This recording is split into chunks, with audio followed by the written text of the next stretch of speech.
2장과 7장, 7장에 연결된 계시 이렇게 살펴보겠습니다. 제1제국은 금머리 바벨론입니다. 그리고 제2제국은 가슴과 팔 메데와사입니다. 제3제국은 배와 넓적다리 헬라를 의미합니다. 제4제국 철 종아리입니다. 로마를 이야기하고요. 그리고 제5제국 철과 진흙과 열불 짐승을 다스리는 종말이다 라고 이야기합니다. 왜냐하면 우리가 다니엘서에서 계시해 주신 하나님의 나라 2장에서 나오는 하나님의 나라는 여기에서 이 열왕의 때 하나님의 하늘의 하나님이 한 나라를 세우시리니 이것은 영원히 망하지 않을 것이요 그 국권이 다른 백성으로 돌아가지 아니할 것이요 도리어 이 모든 나라를 쳐서 멸하고 영원히 설 것이다 라고 말합니다. 그리고 7장에서 나오는 하나님의 나라는 13절과 14절에 나오는데 영원한 권세라 옮기지 아니할 것이고 그 나라가 패하지 아니할 것이다 라고 이야기합니다. 또 24절 27절에도 지극히 높으신 자의 성민이 붙임 바 되리라 라고 이야기합니다. 그 다음 9장에서 나오는 하나님 나라는 24절에 지극히 거룩한 자가 기름 부음을 받으리라. 이 나라가 과연 신약 시대의 교회를 계시해 준 것이니 아니면 종말에 등장할 천년왕국을 계시해 준 것이냐, 이거를 우리가 분별할 줄 알아야 합니다. 그래서 계시록 7장에 의미해 주고 있는 것은 제5제국 넷째 짐승의 네 바람 중에 하나로 맨 나중에 등장하고 있습니다. 모든 짐승과 다르고 열뿔이 있다. 그리고 넷째 짐승은 나오는 짐승은 열뿔이 있고 그 중에 작은 뿔로 이렇게 먼저 셋이 그 앞에 뿌리까지 뽑혔고 이 작은 뿔에 사람의 눈 같은 눈이 있고 또 입이 있어 큰 말을 하였다. 이렇게 작은 뿔로 등장을 합니다. 작은 뿔이 열왕중의 세 양을 복종시키므로 제7제국을 이루게 된다. 열뿔이 이 나라에 일어날 열왕이요 그 후에 또 하나가 일어나리니 그는 먼저 있던 자들과 다르고 또 새 양을 복종시킬 것이다. 그래서 제7제국을 이렇게 믿던 나라를 다시금 세우는 작은 뿔의 열왕 중에 새 양을 복종시키므로 제7제국을 이루게 되어집니다. 이자가 장차 예루살렘에 들어가 유대인의 3년 반 동안 핍박을 하게 된다 라고 장차 높으신 자를 대적하고 지극히 높으신 자의 성도를 괴롭게 할 것이다. 또 때와 법을 바꾸고자 한다 라고 이렇게 이야기합니다. 그래 이 작은 자의 뿔은 재림하시는 메시아 위에 심판을 받는다 라고 이야기합니다. 이자의 심판 직후에 이 땅에 영원한 나라 하나님 나라가 세워지게 되는 것입니다. 7장은 요한계시록의 계시의 비밀을 보여주는데 계시록 7장 2일 이후에 내가 내 천사가 땅 내 모퉁이에 선 것을 보니 땅의 사방의 바람을 붙잡아 바람으로 하여금 땅이나 바다의 각종 나무가 불지 못하게 하더라 라고 이렇게 이야기합니다.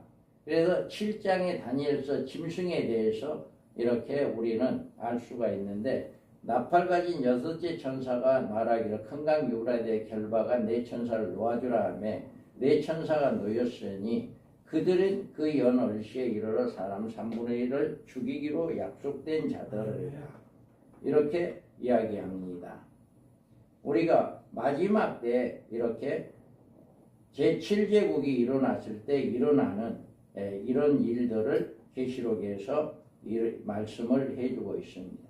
계시록 13장에서도 똑같이 이렇게 용이 자기의 능력과 보좌와 큰 권세를 그에게 주었다라고 이렇게 말하고 있습니다. 그래서 계시록 17장에서도 내가 받은 열부는 열왕이니 아직 나라를 얻지 못하였으나 다만 짐승으로 더불어 임금처럼 일시 동안 받으리라. 이렇게 지금 아직까지도 이 나라는 이루어지지 않았습니다. 우리가 2장과 7장에 연결된 계시로 2장에 신상이 나옵니다. 그래서 여기 바벨론, 메드와사, 헬라, 로마 이제 철과 진흙의 발이 나옵니다. 그래서 메시아 왕국이 이루어지고요. 7장에서 나오는 여기에서도 장차의 기간이 지나고요. 인류 종말이 옵니다. 그래서 사자, 곰, 포범, 작은 불 이렇게 유브라데 전쟁을 일으킬 네 바람을 이렇게 이야기합니다. 그래서 이 철과 진흙의 발, 작은 뿔을 이야기한다. 그래서 이게 한일의 언약이 이루어졌을 때 이가 활동을 하게 된다. 그 다음에 메시아 왕국이 이루어지게 되는 것입니다. 여기에서 보면 우리가 삼중계시로 이제 결론을 보게 되면 7장은 3대지로 구성되어 있고 모든 동일 사건의 계시다. 이 사건이 동일 사건인데 첫째 대지로 2절에서 14절의 말씀입니다. 네 바람, 넷째 짐승의 등장과 그의 심판과 주의 재림과 메시아 왕국의 도래를 하는 것이다. 그 다음에 여기에서 보면 하늘에 네 바람이 나오죠. 사자곰, 포곰, 작은 불이 나옵니다. 그래서 작은 불은 내가 밤 이상 가운데 본 넷째 짐승은 무섭고 놀라우고 지극히 강하며 라고 있는 작은 불이 맨 나중에 나옵니다. 그리고 세계를 지배한다. 극히 강하며 또 천리가 있어 먹고 부서뜨리고 그 나머지 발로 밟았다. 세계를 지배한다. 그리고 이 짐은 10뿔이 있다. 왜 짐승과 다르고 또 10뿔이 있다라고 이야기를 해요.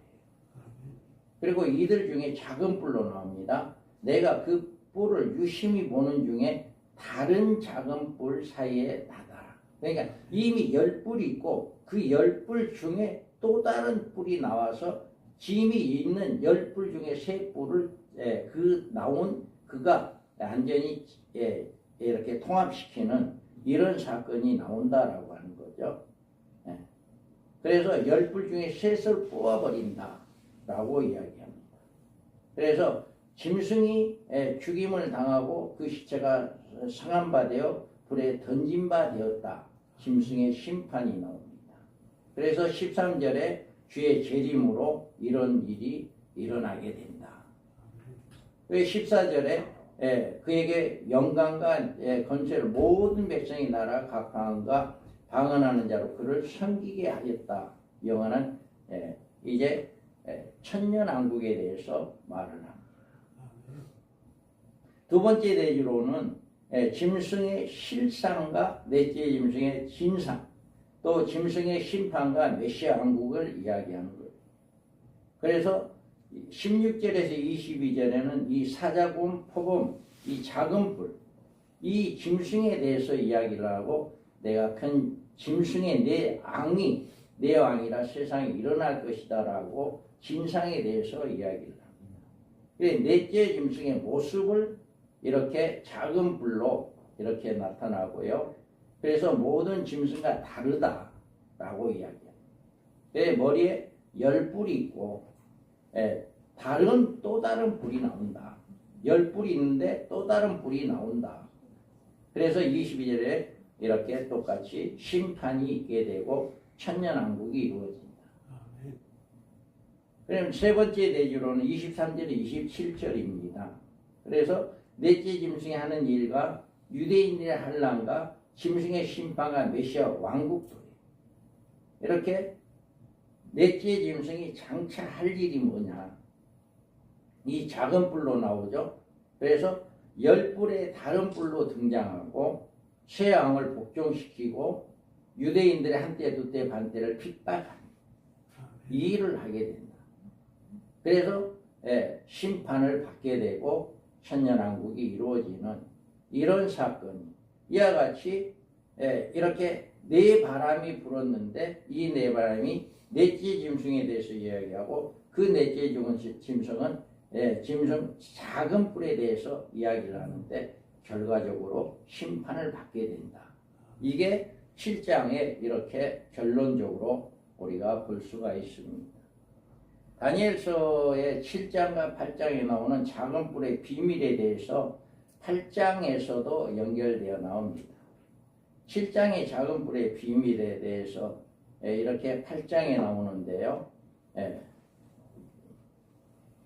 우리가 여기서 작은 뿔이 나오는데 여기에서 어느 때 이룰고 하매 그가 내게 2300주야까지 그때의 성소에 정결하게 할 것이다 라고 이야기합니다. 자, 바벨론 두 뿔 가진 순양 곧 메데바사 바사 왕들입니다. 털이 많은 순념소 헬라를 이야기하고요.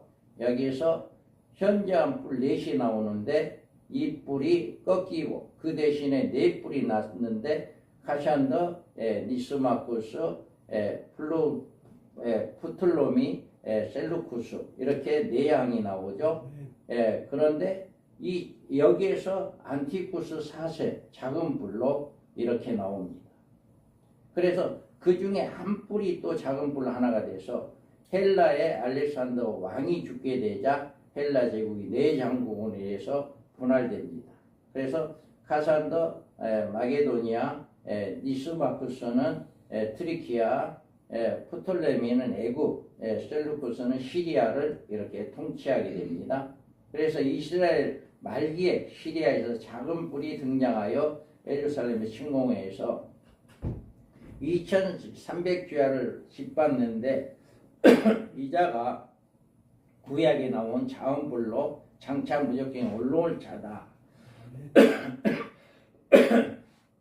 이렇게 말을 하고 있습니다. 그래서 작은 뿔의 예루살렘의 지배 안티오쿠스 4세가 2300주간을 주야를 이제 지배하고 있고 이자가 죽어 무적경의 행으로 지나갔는데 무적경에서 올라온다. 작은 뿔의 대등장. 그렇다고 해서 안티쿠스가 올라온다는 이야기가 아닙니다. 이자의 등장, 짐승의 재등장인데 이자가 이전에 있었다가 시방 없으나 장차 무적경에 올라온 짐승으로 적그리스도의 예표인 것이다. 이 안티쿠스와 적그리스도의 예표로 이렇게 안티쿠스가 나왔다라고 하는 것을 보여주고 있는 것입니다. 그래서 내가 보니 바다에서 한 짐승이 나온다. 큰 짐승 넷이 바다에서 나왔고 넷째 짐승 무섭다라고 이야기를 해요. 그래서 이전에 있었다가 시방은 없으나 장차 무적경에 올라올 짐승은 적그리스도의 예표인 것이다. 이 안티쿠스가 무적경에 올라온다는 이야기가 아니라 앞으로 적그리스도가 이렇게 나올 것을 이야기해 주는 것이다라고 합니다. 그래서 한일의 언약기간, 짐승이 한때, 두때, 반때를 이루고 예루살렘을 지배하게 되는 이자가 바로 재등장하게 되어진다라고 하는 것을 이렇게 7장과 8장에 이어서 이렇게 연결되어서 보충 설명을 해주는 역할을 하고 있는 것이다. 그래서 이 7장에 나오는 짐승에 대해서 짐승은 여기에서 네 뿔이 바로 사제국을 이야기하는 게 아니라 앞으로 되어질 나라, 앞으로 되어질 이제 적그리스도 통치에 대해서 7장에서 자세히 이야기를 해주고 있다라고 하는 것을 이야기를 하고 있습니다. 그래서 이와 같이 우리가 7장을 통해서 우리가 적그리스도가 어떻게 나오고 그가 어떻게 활동을 하고 그가 어떻게 인류를 맞이하게 되는 종말을 맞이하게 되어지는가라고 하는 것이 다니엘서 7장에서 이렇게 자세히 잘 나와 있습니다. 그래서 우리는 어떠한 경우라도 성경을 문장적으로 잘 해석을 해서 오류가 없이 우리가 하나님께서 우리에게 보여주고자 하는 그 뜻을, 그 진리를 바로 잘 깨닫고 그것을 내가 혼자만 알고 있는 게 아니라 나에게 맡겨진 양무리들에게 잘 가르쳐서 그들이 바른 신앙을 할 수 있도록 우리가 할 일이 바로 우리 밤중서리 사역회 개혁주의 전철연설을 이렇게 하고 있는 우리 밤중서리 사역회 모임이다. 그래서 절대로 이 모임을 통해서 우리는 다른 성경을 바르게 해석을 해서 앞으로 되어질 종말에 관한 일을 바르게 성경적으로 해석을 해 우리에게 맡겨진 성도들을 바르게 양육하는 그들을 영적으로 깨어나게 하고 신부단장시키는 이런 복된 역사가 있게 하기 위한 우리 모임이다라고 하는 것을 여러분 잘 믿으시고 우리는